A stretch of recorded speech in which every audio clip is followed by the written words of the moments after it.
जी हाँ, महायुद्ध का 11वां दिन है। आप देख रहे हैं हमारी खास पेशकश। मैं हूं आपके साथ आशा झा और बड़ी खबर के साथ इस बुलेटिन की शुरुआत। बड़ी खबर आपको बता दें, यूक्रेन से सामने आई है, जहां पर अपने ही दूत को यूक्रेन ने मार डाला। जी हाँ, यूक्रेन ने अपने ही दूत को मार डाला।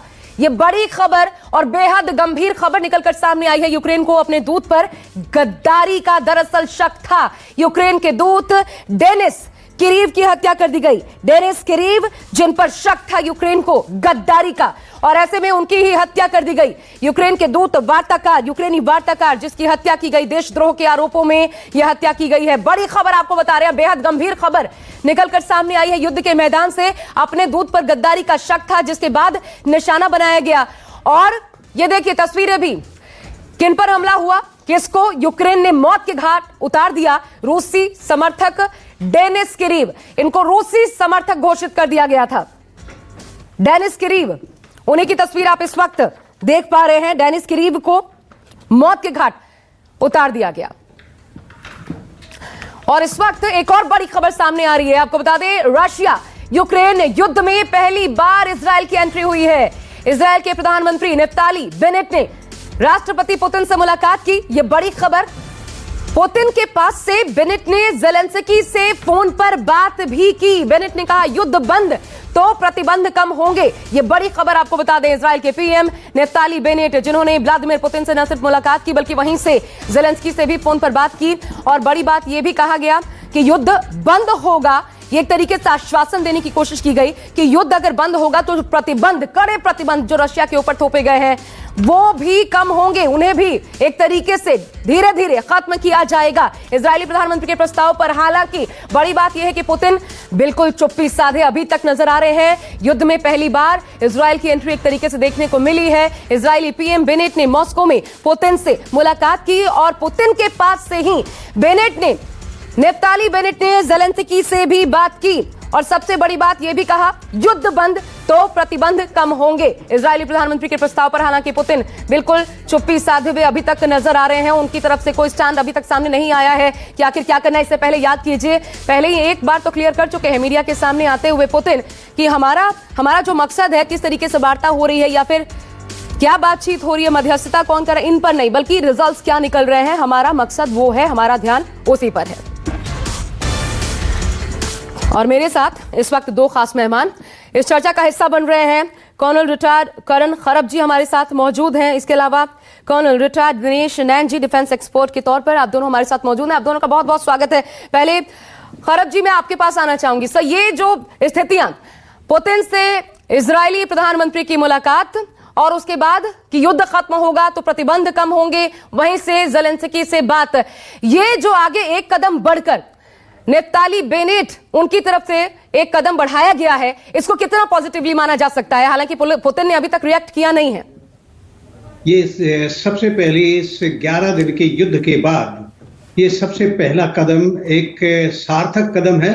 और बड़ा इसमें भारत को भी एक अच्छी भूमिका निभाने का मौका मिलेगा।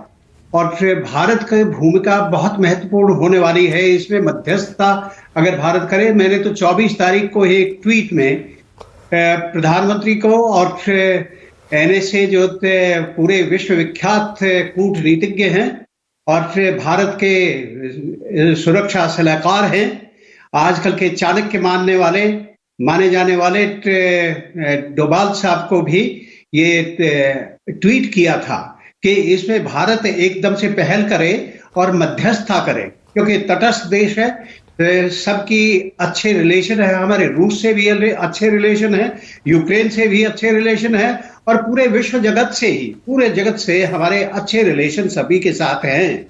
और इसमें जो भूमिका उभर के आएगी, वो भूमिका पूरे देश को, अगर पूरे इस विश्व को एक जोखिम से निकालने की भूमिका भारत निभाएगा। और ये युद्ध अगर समाप्त होगा तो भारत की भूमिका बहुत बहुत महत्वपूर्ण रहने वाली है। हाँ, लेकिन अभी सर नेफ्ताली बेनेट पे पहुंचे हुए हैं और वहीं से ज़ेलेंस्की से फोन पर बात करना, भले पुतिन की चुप्पी हो, ये महत्वपूर्ण हो जाता है। जी, ये बहुत जरूरी है। ये यूक्रेन के राष्ट्रपति ज़ेलेंस्की तो पहले से भी भारत को चाह रहे हैं कि मोदी साहब ही, और उनका विश्वास है कि मोदी ही ऐसे सशक्त नेता है जिनकी विश्वसनीयता पूरे विश्व के ऊपर है, और फिर पूरा विश्व उनको एक अग्रगण्य नेताओं में पूरे विश्व के माना जाता है, और वो अपनी भूमिका निभाएं और पुतिन से बात करें। पुतिन और मोदी जी के आपसी व्यक्तिगत संबंध भी अच्छे गिने जाते हैं, और उनमें आत्मीयता है, एक विश्वसनीयता है, और उसमें जब वो पहल की जाएगी तो अभी भारत की भूमिका अवसर बहुत महत्वपूर्ण मान के चल रहे हैं। आप बने रहिएगा हमारे साथ। इस बीच एक और बड़ी खबर है, यूक्रेन के राष्ट्रपति ज़ेलेंस्की ने जो बाइडेन से इस बीच बात की है। ये बड़ी खबर, ज़ेलेंस्की ने जो बाइडेन से फोन पर बात की, देखिए, और इजरायली प्रधानमंत्री से बातचीत के बाद बाइडेन से ये बात हुई है। मॉस्को में है इजराइल के पीएम नेफ्ताली बेनेट, पुतिन से मुलाकात की। इस बीच ज़ेलेंस्की से भी उनके बातचीत करने की खबर सामने आई। फिर ज़ेलेंस्की ने जो बाइडेन से फोन पर बात की है, यह बड़ी खबर इस वक्त निकलकर सामने आ रही है। तो मध्यस्थता की जो कोशिश है, ऐसा लगता है कि शायद रंग लाए, शायद कुछ अंकुश, कुछ विराम लग पाए, जो लगातार बर्बादी के कगार पर लगातार पहुंचता जा रहा है। यूक्रेन एक तरीके से बर्बादी हो चुका है। दिनेश नैन जी, ये जो बाइडेन से फिर बात करते, पहले नेफ्ताली बेनेट फिर जो बाइडेन से बात करते हैं, क्या होता सर आपको नजर आ रहा है? यहां पर मध्यस्थता कुछ बात बनती नजर आ रही है इसके जरिए? आशा जी, देखिए, पिछले 3-4 दिनों से यूरोपियन कंट्रीज और अमेरिका के समझ में आ गया है कि पुतिन जो है एग्रेशन से आगे बढ़ने में रुकने वाला नहीं। इसी बाबत खबर आ रही थी कि शायद जो बाइडेन जो है वो राष्ट्रपति पुतिन से बात कर सकते हैं, और इनको ये भी ऑफर कर सकते हैं कि अगर वो युद्ध रोकते हैं तो सभी सैंक्शंस वापस ले ली जाएगी। बहरहाल खुद सामने न आके एक दूसरा पहलू इसमें यह निकल के आया कि इजराइल काफी दिनों से बिल्कुल न्यूट्रल चल रहा था रूस के साथ। ना ही किसी प्रकार का कोई वो रूस के ऊपर जो है प्रतिबंध लगा रहा था, और ना ही कोई वक्तव्य दे रहा था। एंड रूस के ये इजराइल जो है वो अमेरिका के क्लोज है, सब माना जाता है, सपोर्ट देता है अमेरिका। बहरहाल इनको भेजा गया। अब रूस अमेरिका की सहमति, फ्रांस की सहमति और जर्मनी की सहमति के साथ कि आप जाइए वहां पे और जाकर के पुतिन से बात कीजिए इस बाबत। देखिए, ये बात कल रात को भी खुद के सामने आ गई आशा जी, कि जो पूरा का पूरा यूरोप है वो इस बात को मान गया है कि अब आप पुतिन का कुछ नहीं कर सकते, और यहाँ तक इन लोगों की प्लानिंग हो गई है कि अब ज़ेलेंस्की की एक सरकार एक्साइल में बनाई जाए। कल रात को जब नेताली वहां पे थे, अपने इजराइल के जो प्राइम मिनिस्टर है वहां पे पुतिन के साथ में, तो एक खबर, बड़ी भयंकर खबर जो है केजीबी ने लीक करी, और ये कहा कि जो इजराइल की सिक्योरिटी एजेंसी है उसको पुतिन की हत्या के लिए ज़ेलेंस्की ने पहले से कुछ जो है उनके बीच में करार बन गया है। ये एक बहुत गंभीर खबर थी, और इसके बाद जो है इन दोनों के बीच में वार्ता हुई, और जो अपने इजराइल के प्राइम मिनिस्टर हैं उन्होंने एक एडवाइजरी भी जारी की, जितने भी इजरायली लोग रूस में रह रहे हैं या यहूदी हैं वो तुरंत रूस को छोड़ दें। उसके बाद वहां से वो जर्मनी गए, और लिहाजा आगे ये स्टोरी कैसे डेवलप होती है ये देखना होगा।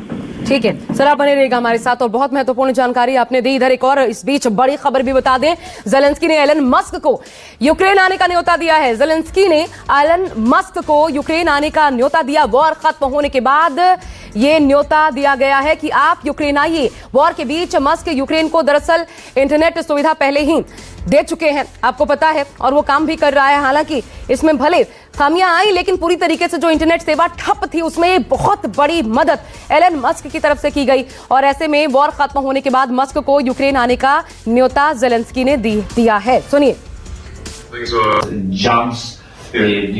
like you would be. So if you have time after the war, you're very welcome. I invite you. Yes. That sounds good. Well, I look forward to visiting once things are jumps like you would be. So if you have time after the war, you're very welcome. I invite you. Yes. That sounds good. Well, I look forward to visiting once things are.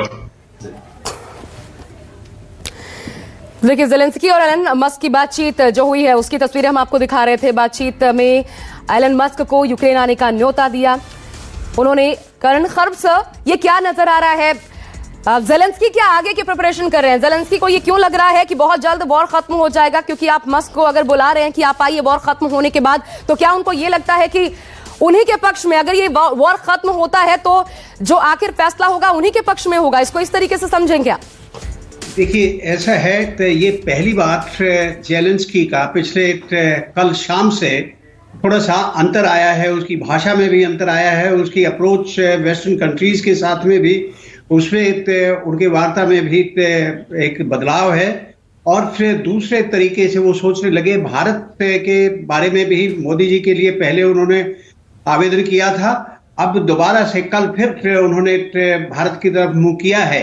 और फिर दूसरे देशों के लिए भी तरफ भी उन्होंने देखा है कि एक शांति बनाए रखने के लिए और युद्ध की समाप्ति के लिए उनका एक मन बन चुका है। अभी उम्मीद है ये कॉरिडोर जो स्थापित किए गए हैं, एक लिमिटेड सीज फायर जो रशिया ने मान लिया है, वो दूसरे देशों के, भारत के भी उसमें कुछ एक नागरिक है जो बाहर निकाले जाएंगे सुरक्षा पूर्वक।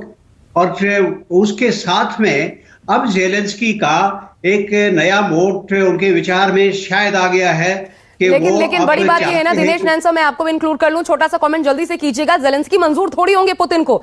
जेलेंस्की जब तक वॉर खत्म हो, ऐसा कैसे मानकर चला जा सकता है?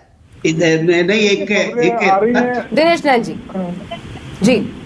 देखिए आशा जी, खबरें आ रही हैं कि दो दिन पहले तक सिर्फ जेलेंस्की जो थे वो कीव में थे, जब उन्होंने पत्रकारों से वर्चुअली बातचीत किया।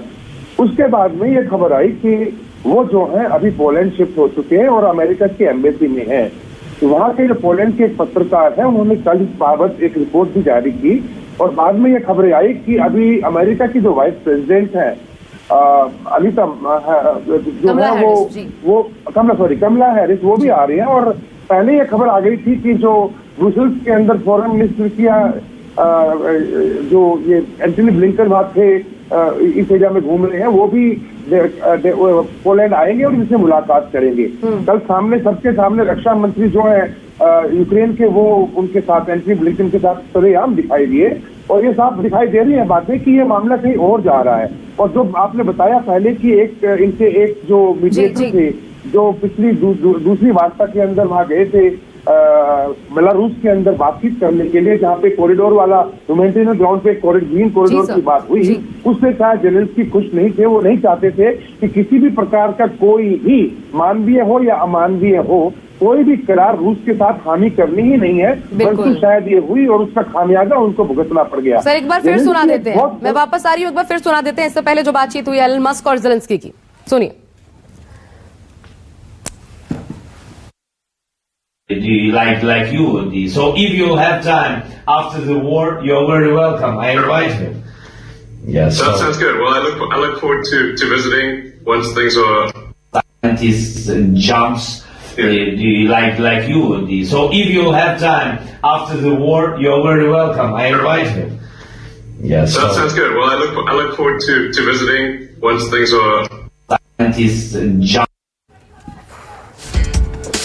और एक और बड़ी खबर इस वक्त देखिए सामने आ रही है, पुतिन की नेटो देशों की को खुली धमकी एक बार फिर सामने आई है। यूक्रेन को नो फ्लाई जोन घोषित करने वाला हमारा दुश्मन होगा, ये साफ साफ स्पष्ट संकेत पुतिन की तरफ से एक बार फिर दे दिए गए हैं और बहुत बहुत स्पष्ट भाषा में कहा गया है कि रशिया के खिलाफ आंदोलन भी सशस्त्र संघर्ष है। एक तरीके से यही माना जाएगा। पुतिन की नेटो देशों को यह खुली धमकी सामने आई है, सुनिए। Что нужно сделать бесполетную зону на территории Украины. Сделать это невозможно на самой территории Украины. Можно только с территории каких-то соседних государств. Но любое движение в этом направлении будет нами рассматриваться как участие в вооруженном конфликте той страны, с территории которой будут создаваться угрозы для наших военнослужащих. Мы в эту же секунду будем... दिनेश नैन सर, अपनी बात भी कंप्लीट कीजिएगा, लेकिन उसके साथ ये सवाल फिर आपसे, नो फ्लाइट जोन ये हम नहीं कर सकते, पहले ही जेलेंस्की को अमेरिका ने मना कर दिया, लेकिन अगर उसके बाद भी इसको कंसीडर करते हुए स्टेटमेंट जारी कर रहे हैं पुतिन, तो इसके क्या मायने? देखिए मुझे पहले अगर आप इजाजत दें तो मैं आपको स्टारलिंक इंटरनेट सर्विसेज के बारे में इंफॉर्मेशन देना चाहूंगा।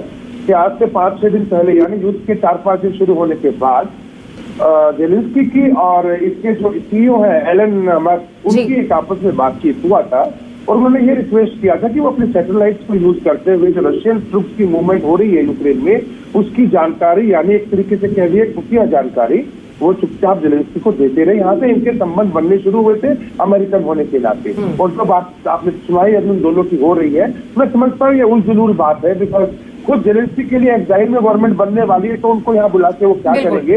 हाँ, बहरहाल ये जरूर हो सकता है कि रूस की सेना ने जिस तरीके से सभी आपकी जो टीवी टावर्स हैं या आपके जो रेडियो स्टेशन है, रडार सिस्टम्स है, इंटरनेट सर्विसेज है, वो तहस नहस कर दी है और आपस में लिंक नहीं बन पा रहा यूक्रेन की सेना का, तो उसके मदद करने के लिए शायद अपनी सैटेलाइट का इस्तेमाल करते हुए ये स्टारलिंक इंटरनेट सर्विसेज का ये फायदा उठा। जल्दी से दूसरा जवाब। यही बात जी अच्छा जी, देखिए यही नहीं बात। दूसरा जवाब, नो फ्लाई जोन बनाने का मतलब है या तो नेटो कंट्रीज या यूरोपियन देश या अमेरिका अपने एयर डिफेंस सिस्टम यूक्रेन के अंदर खड़े करें या फिर वो अपने हवाई जहाज इस क्षेत्र के अंदर एयर सुपीरियोरिटी के साथ में घुमाएं और रशिया के जहाजों को न आने दें, यानी सरेआम सामने आकर के एक तरीके से युद्ध में घुस जाना।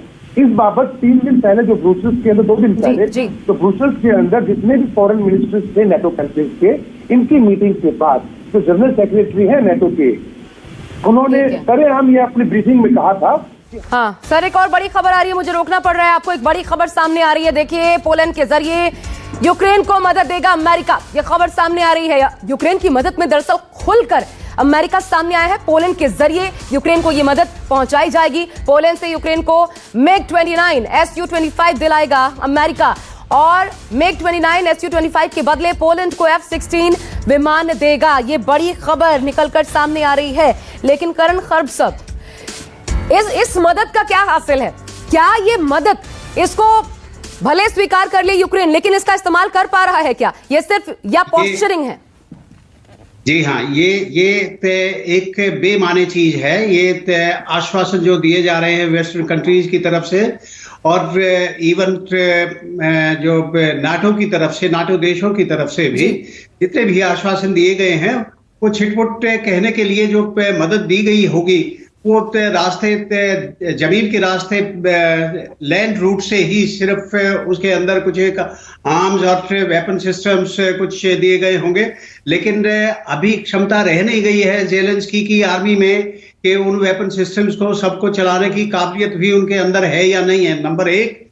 और दूसरे, जो एक आक्रामक तौर तरीके से, जिस तरीके से पुतिन वॉर को वेज कर रहे हैं इस यूक्रेन के ऊपर, उसमें एक ये बात साफ है कि उनका एक आक्रामक रवैया पूरे विश्व को, पूरे वेस्टर्न वर्ल्ड को एक तरह से पीछे धकेलने में कामयाब रहा है।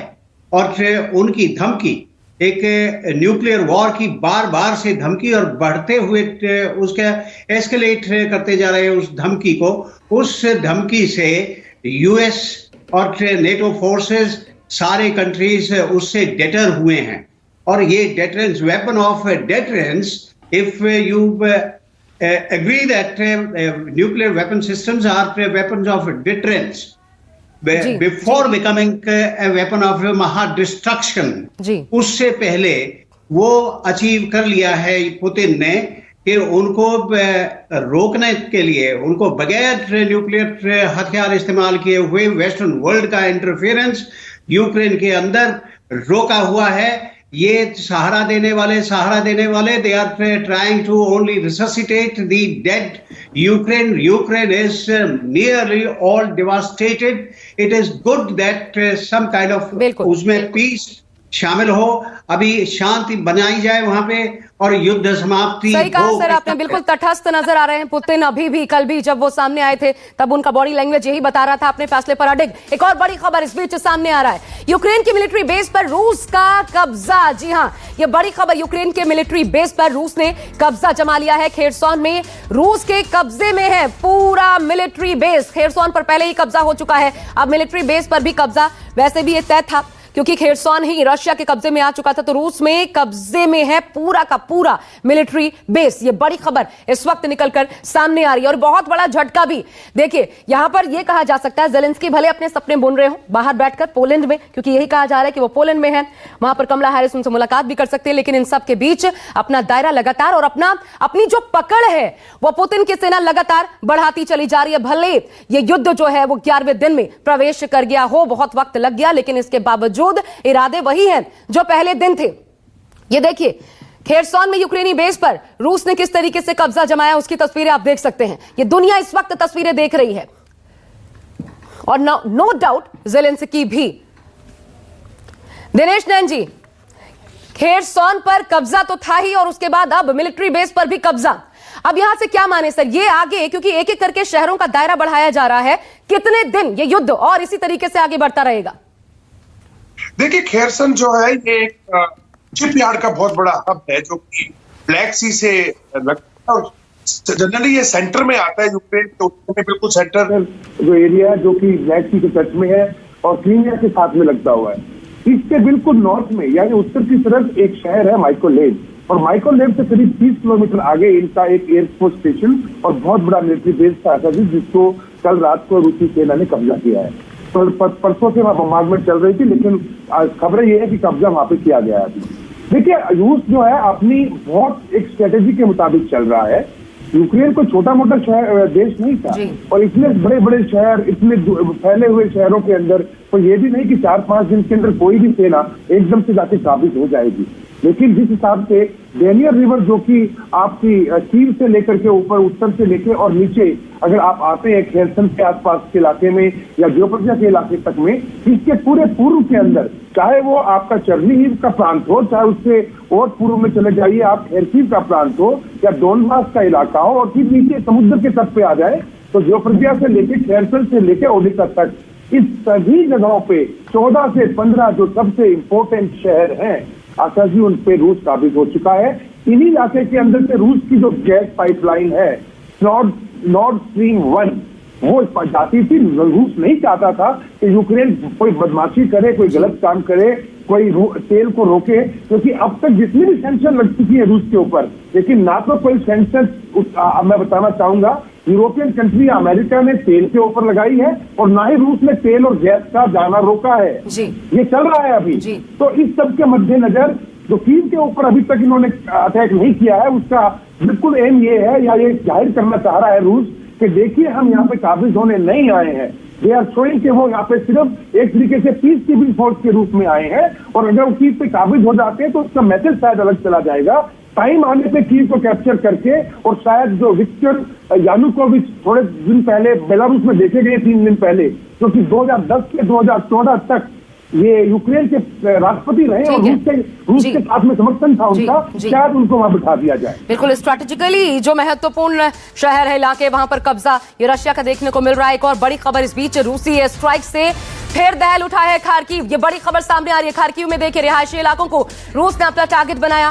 खार्किव में रूसी रॉकेट से दागे गए हैं और रॉकेट हमले में बड़ा नुकसान खार्किव में पहुंचा है। ये देखिए तस्वीरें भी सामने आई हैं।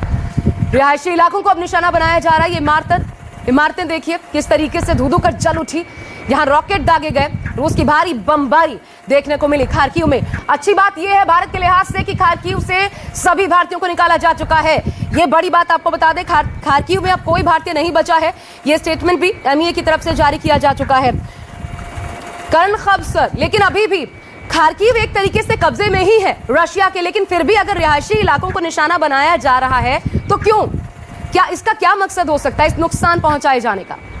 देखिए बहुत कई बार वार्निंग दिए जा चुके हैं और सिग्नल इस बारे में। हालांकि रूस हमेशा इस बात से इनकार करेगा कि सिविलियन रिहायशी इलाकों को वो टारगेट कर रहा है, ये स्वयं स्वीकार नहीं करेगा, लेकिन कर जरूर रहा होगा। ये सबूत सामने है। तस्वीरें हैं सर सामने, बिल्कुल सामने तस्वीरें हैं और हो रहा है, लगातार हो रहा है। ये एक रणनीति इस ढंग की भी है कि एक्सटेंशन ऑफ उसका फोर्स का एम्प्लॉयमेंट इस ढंग से कि पूरे देश की जनता को ही डेमोरलाइज, मिलिट्री को डेमोरलाइज करने का एक तरीका होता है। ये अब सिविलियन जनता जो उठ रही है रूस की सेना के खिलाफ हथियार लेकर, और एक जज्बा है यूक्रेन की जनता में जो बड़ा देशभक्ति का जज्बा कई बार दिखाई दिया है, जो मरने मारने के लिए बिल्कुल तैयार है। उनका जज्बा तोड़ने के लिए ये कार्रवाई की होगी कि उनको डराया जाए, उनके फैमिली, बच्चे, उनके नारियां,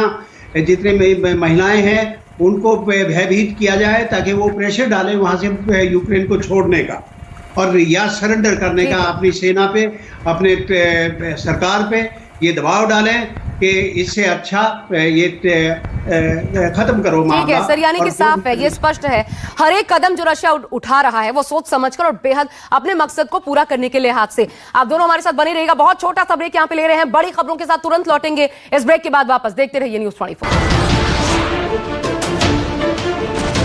नमस्कार, मैं हूं मानक गुप्ता। अगर आपको हमारा ये वीडियो पसंद आया हो तो इसे लाइक और शेयर जरूर करें, और हाँ, हमें सब्सक्राइब और फॉलो करना ना भूलें ताकि आप देश और दुनिया की कोई खबर मिस ना करें। तो जुड़े रहिए हमारे साथ और देखते रहिए न्यूज़ 24।